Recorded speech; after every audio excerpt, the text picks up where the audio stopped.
Bien, bonjour et bienvenue sur le plateau de Bâti Journal TV. Nous sommes en direct du salon Batimat où nous allons procéder à la remise du prix national de la construction bois, tout au moins d'un certain nombre de catégories de ce prix, puisque nous avions commencé à remettre les catégories maisons individuelles et logements collectifs lors des états généraux de la Maison Bois à Angers. Donc je vous accueille sur ce plateau. Je vais vous présenter nos invités. Donc tout d'abord Véronique Limine, qui était la présidente du jury de cette 4e édition du prix national de la construction bois. Christian Piquet, qui est président de France Bois Région, et puis Dominique Sardet, qui est président du CNDB, également de l'interprofession FIBRA, l'interprofession Rhône-Alpes du bois, et puis nos premiers lauréats que je vous présenterai au fur et à mesure de ces projets. Donc Véronique, peut-être un petit mot pour rappeler ce qu'est le prix national de la construction bois et l'importance qu'il a pris depuis 4 ans maintenant. Oui, bonjour. Donc, cette année, sur les prix du prix national de la construction bois, on a eu 814 dossiers qui viennent de toutes les régions de France. Et ensuite, les interprofessions régionales ont fait remonter les meilleurs projets pour le prix national qui nous a réunis en jury, dans lequel il y avait à la fois des architectes, des experts ingénieurs, des gens de la filière. Et puis, on a délibéré sur ces 8 catégories avec beaucoup de plaisir parce qu'il y a énormément de diversité et de très beaux projets. Très bien. Christian, peut-être un mot aussi pour rappeler cette aventure qui est le prix national de la construction bois pour la filière construction bois en France. Oui, alors d'abord, c'est un vieux projet qui existait déjà dans quelques régions. Ensuite, il y a 4-5 ans à Montpellier, on s'est décidé, on a dit il faut qu'on crée le palmarès des palmarès. Donc c'est ce qu'on a aujourd'hui. Maintenant, il y a des moments dans la vie qui sont difficiles, puis il y en a d'autres qui font vraiment plaisir. Donc remettre des prix, c'est toujours joyeux. Et dans ce contexte aujourd'hui, c'est un plaisir de remettre un prix, des prix sur des projets qui sont nombreux, compliqués. Moi, ce que je voudrais remercier, c'est le jury, parce que faire le tri dans 814 projets, quand on voit, moi je les ai vus travailler, c'est compliqué. Vraiment, c'est compliqué, je les félicite et je suis très déçu pour tous ceux qui ne les ont pas eus, parce que ô combien de projets ont dû être écartés. Dominique, peut-être un mot sur l'implication du CNDB, des interpros plus généralement. Oui, mais moi je vais parler un petit peu du bois. Le bois, ça offre quand même beaucoup de possibilités aux architectes pour faire autre chose que des bâtiments classiques. Et aujourd'hui, on va mettre en évidence, malheureusement, que 8 bâtiments d'excellence qu'on va mettre en devant de la scène. Bien d'autres auraient mérité également d'être ici aussi. Et je voudrais aussi souligner le travail qui est d'équipe, parce que pour arriver à faire des bâtiments comme ça, c'est vraiment un travail d'équipe entre l'architecte, les bureaux d'études et les entreprises. Et là, si on n'arrive pas à consolider ce travail d'équipe, on tombera dans la médiocrité. Donc il faut continuer comme ça, et je pense que les entreprises ont su le faire, les architectes ont su dessiner. Bravo à tous et merci de leur participation. Merci. Donc on va commencer par la catégorie aménagement intérieur, pour lequel le jury avait donné deux premiers prix ex aequo. Donc on va en remettre qu'un d'ailleurs, parce qu'une des deux équipes n'a pas pu venir jusqu'à nous pour des raisons d'éloignement.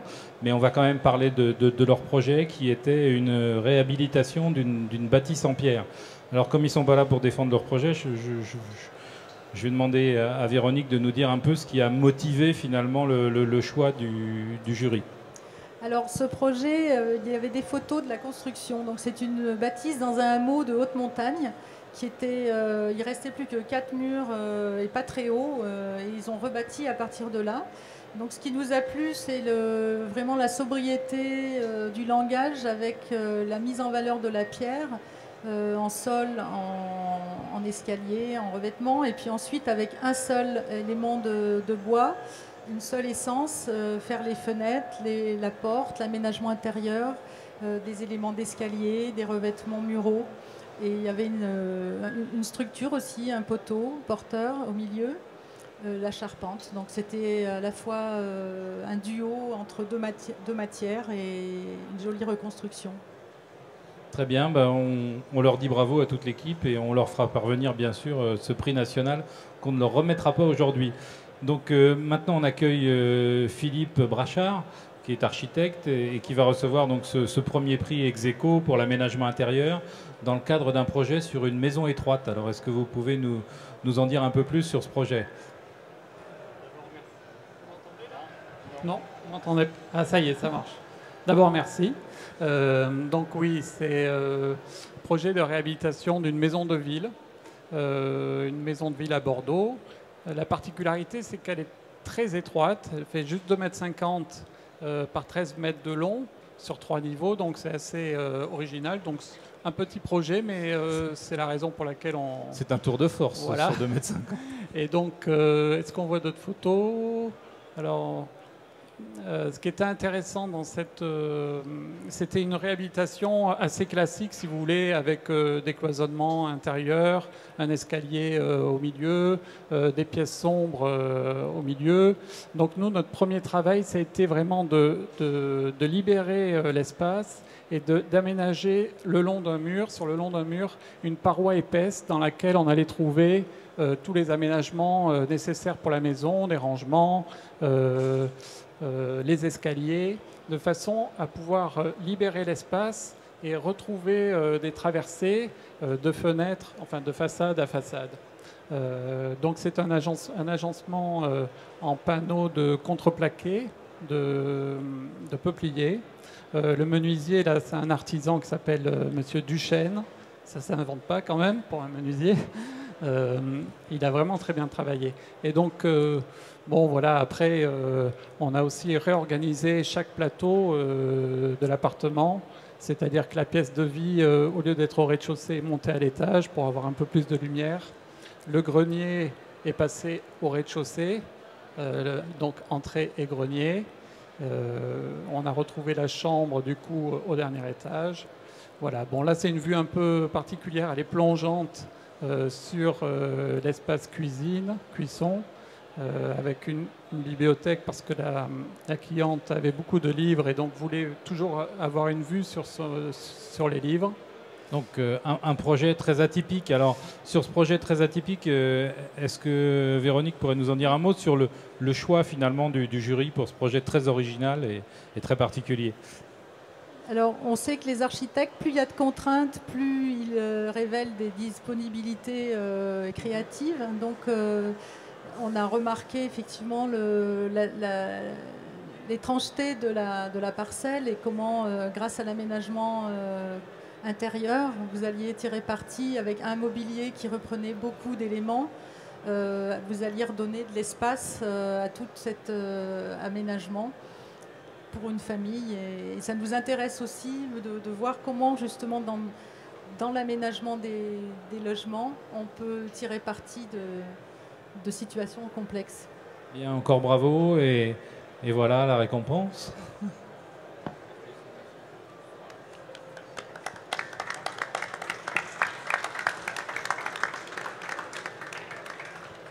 Bien, alors on va passer au deuxième prix que nous allons remettre, qui est le prix pour une mention patrimoine, quand même quelque chose d'assez particulier, pour un très beau projet sur l'abbaye de Fontevraud, sur la rénovation de l'hôtel et du restaurant.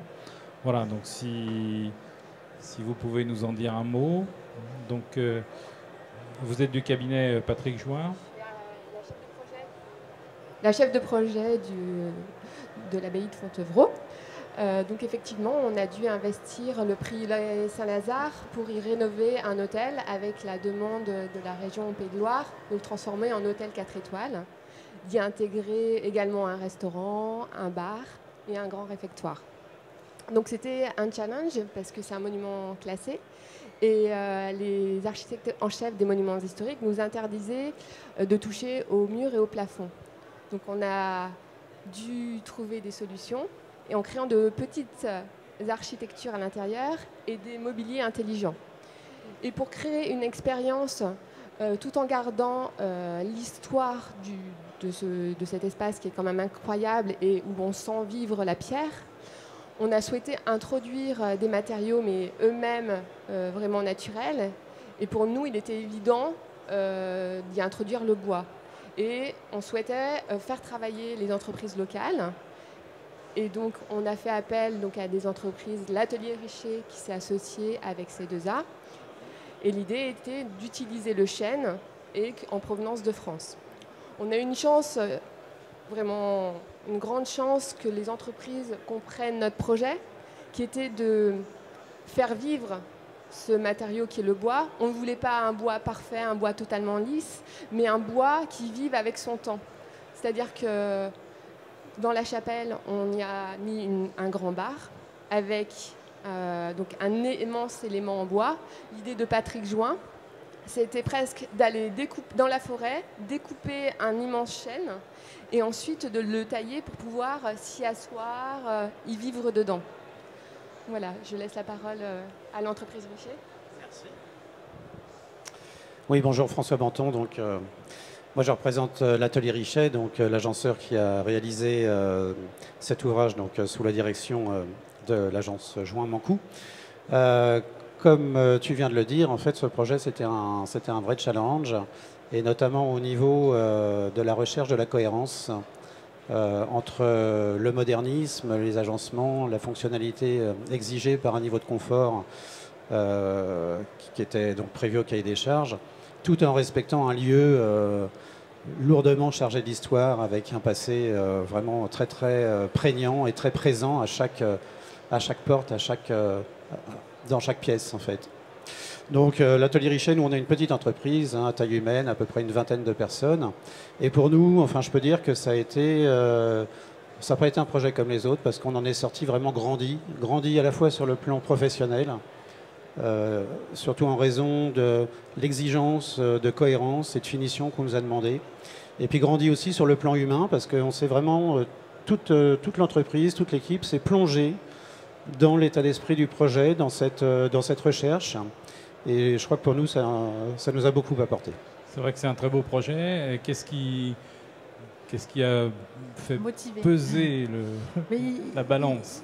Il est vrai qu'il est un peu hors catégorie, parce que c'est aussi un sujet qu'on n'a pas tous les jours à traiter, je pense, en tant qu'architecte non plus. Enfin, et dans le lieu, et dans le raffinement et le luxe discret des matières, en fait. Donc, ce qui nous a plu, c'est ça, c'est l'utilisation d'un bois local, feuillu, qui fait écho à ce qu'on pouvait trouver aussi les tables de Monacal, ou les éléments qui enrichissaient l'espace dans un environnement de pierre. Bien sûr qu'il y a des parties très raffinées dans les chambres également. Voilà, c'est ce qui nous a plu, ce magnifique travail. Ouais. Bravo encore, merci beaucoup. C'est un magnifique projet, donc voilà la récompense.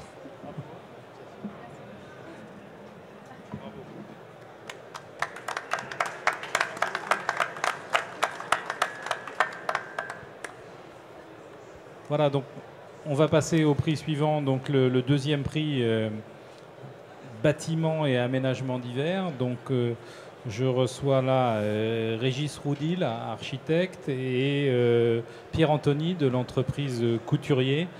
Donc si vous pouvez nous parler un petit peu de ce projet, donc, qui est un sanitaire au lac du Lis-du-Roi dans l'Ain. Donc dites-nous un peu plus sur ce projet, donc allez-y. Donc bonjour à tous. Tout d'abord merci pour cette récompense, parce que c'est au-delà du projet, c'est aussi une équipe que vous récompensez, une jeune équipe en l'occurrence. Donc c'est un projet de sanitaire, effectivement, comme vous l'avez dit, qui se situe donc dans l'Ain, proche du Rhône, à côté d'un lac. Et on a vraiment voulu travailler depuis le début sur un bâtiment en structure bois, dans lesquels on fasse travailler à la fois les compétences des gens locaux et avec des matériaux locaux. Donc en l'occurrence du bois, d'essence de Douglas, dans lequel on a fait l'ensemble de la construction. Donc la structure primaire, l'ossature, le bardage extérieur, les dispositifs d'entrée, les menuiseries extérieures. Donc tout ça fabrique une cohérence dans laquelle on a vraiment voulu s'insérer, tout en étant assez sensible au contexte et au paysage qui était assez proche. Voilà pour... Bien, peut-être l'entreprise. Oui, Donc, déjà, merci pour la récompense.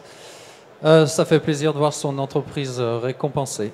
Pour le projet, donc, on est parti sur du bois massif en Douglas. Donc, on a pris chez notre série habituelle. Le bardage aussi, donc, était en Douglas, bois massif. Et puis, pour ce qui était de l'intérieur, c'était des panneaux 3 plis en Douglas. Donc, voilà, tout était basé sur l'essence Douglas. Des matériaux assez simples à trouver et à s'approvisionner. Donc voilà. Pour le processus de fabrication et la démarche pour poser et monter le bâtiment, on a cherché à préfabriquer au maximum en atelier. Donc c'est pour ça qu'on a tout taillé précisément en atelier. Et on a assemblé les portiques en atelier. Ils sont arrivés tout près sur chantier, ce qui nous a permis donc d'avoir un temps de pause assez réduit par rapport aux contraintes qu'il y avait. Et pour nous, c'est beaucoup plus simple de préparer en atelier à l'avance le maximum de choses. Donc voilà, c'est une belle récompense pour notre entreprise. Donc voilà, pour mon père qui l'a créé il y a 40 ans, qui est parti à la retraite il y a peu, pour ma mère qui est là depuis le début, puis pour les employés aussi qui ont... Certains sont chez nous depuis très longtemps et qui, par leur savoir-faire, ont permis d'avoir un bel ouvrage au final. Donc voilà. Merci. Alors, Véronique. Oui, pour ce qui concerne le jury, on voit bien qu'il y a un projet vraiment très simple, des sanitaires d'un camping. L'architecte et l'artisan et le charpentier ont travaillé sur les rythmes, retourner le système porteur répétitif à l'extérieur, créer juste une petite faille d'entrée. À l'intérieur, au contraire des grandes portées, toutes simples sur un patio. Voilà, les qualités de la maison japonaise sont là. Voilà, enfin, on sent que derrière, il peut y avoir de très beaux projets et on vous souhaite de gagner des concours. Je ne sais pas si vous en avez, mais en tout cas de plus en plus grands avec cette qualité-là.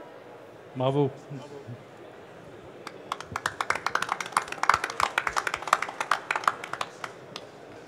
Merci.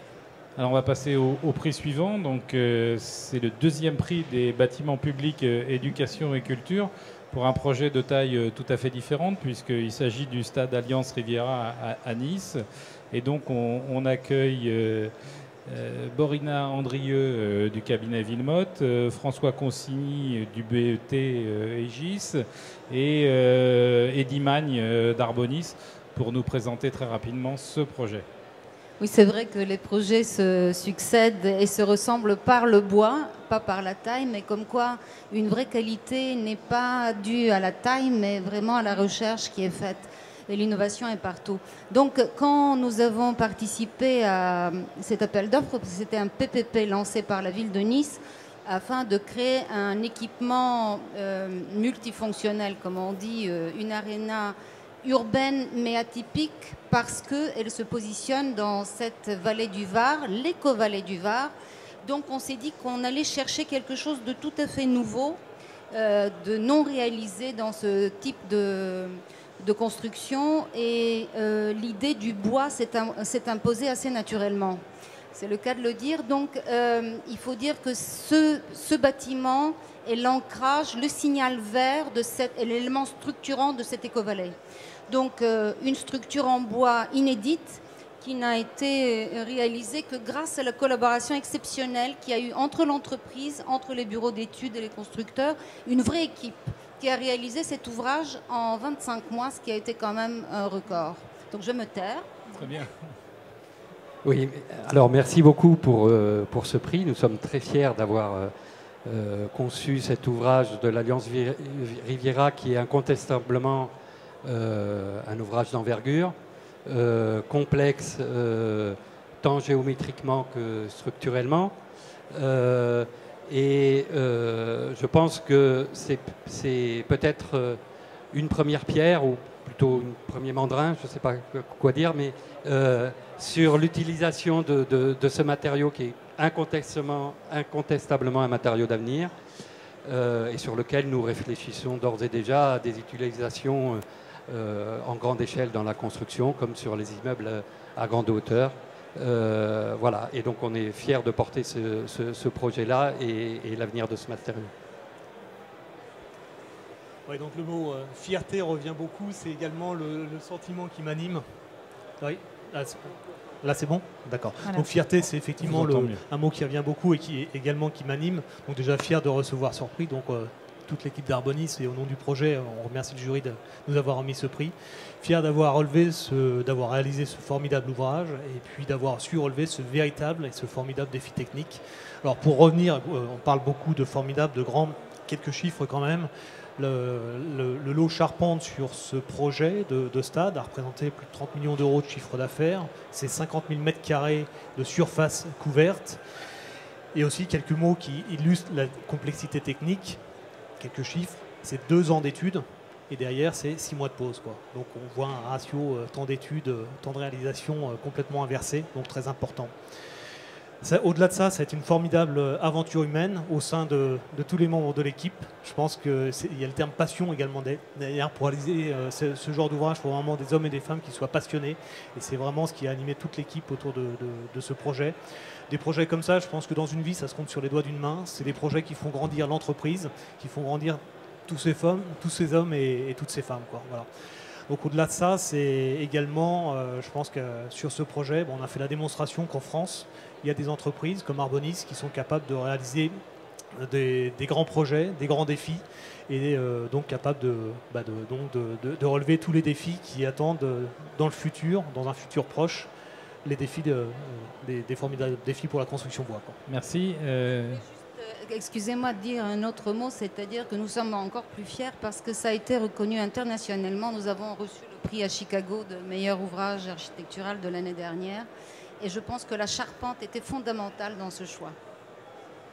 Le jury, moi en particulier, j'attendais avec impatience que les grandes structures effectivement de ce type soient en bois. Et chaque fois, je m'arrache les cheveux quand je les vois se construire en métal uniquement.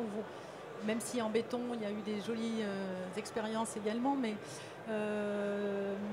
c'était impressionnant de voir qu'enfin le bois arrive dans les grandes structures et ça donne confiance à tout le reste pour la filière quand on a des grands éléments structurels de grande dimension ou des halls d'exposition ou des choses comme ça qui marquent les esprits. Et puis aussi ici, c'est la mise en lumière aussi qui est fantastique, c'est-à-dire d'avoir utilisé cette membrane pour mettre en valeur, parce que le bois, quand on en construit, on aime toujours ce moment où il n'est pas encore couvert, où on a toutes les pannes, tous les rythmes avec la lumière qui passe à travers. Donc de pouvoir utiliser ces membranes, c'est fondamental pour mettre le bois en valeur. Bien. Merci. Bravo encore.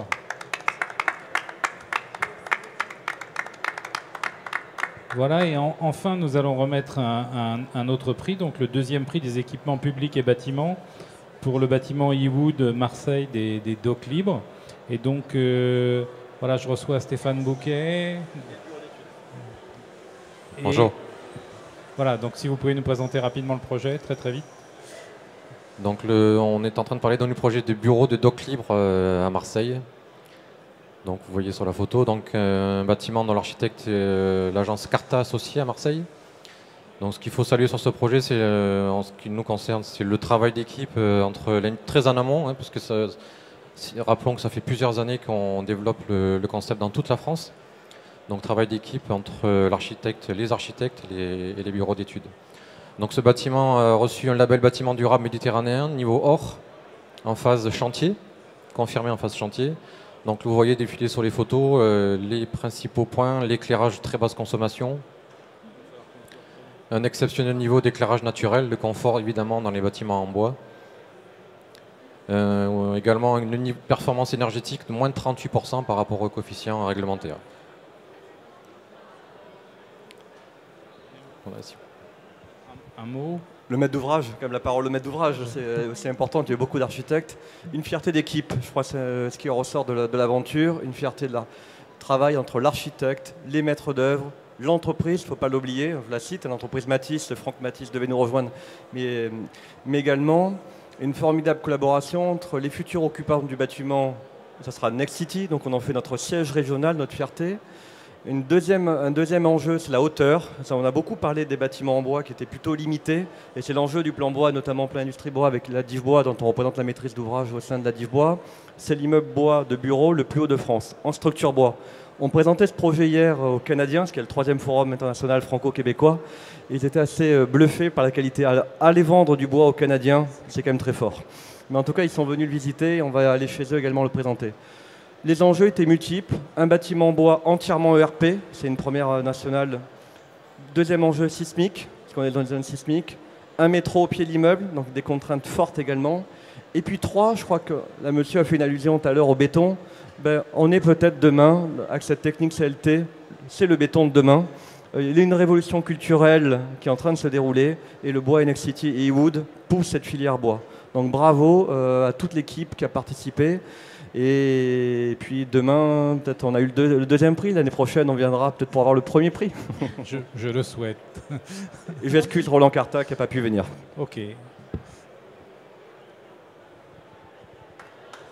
Voilà, et encore bravo alors à tous les lauréats de ce Grand Prix, à ceux qui n'ont pas été lauréats mais qui, quelque part, malgré tout, ont amené des projets, comme l'a dit Véronique, extrêmement qualitatifs.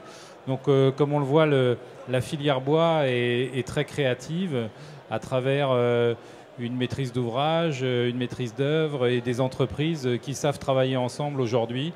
Peut-être une ébauche de bâtiment 2.0 auquel on travaille beaucoup et je pense que le collaboratif a beaucoup d'avenir dans la filière bois.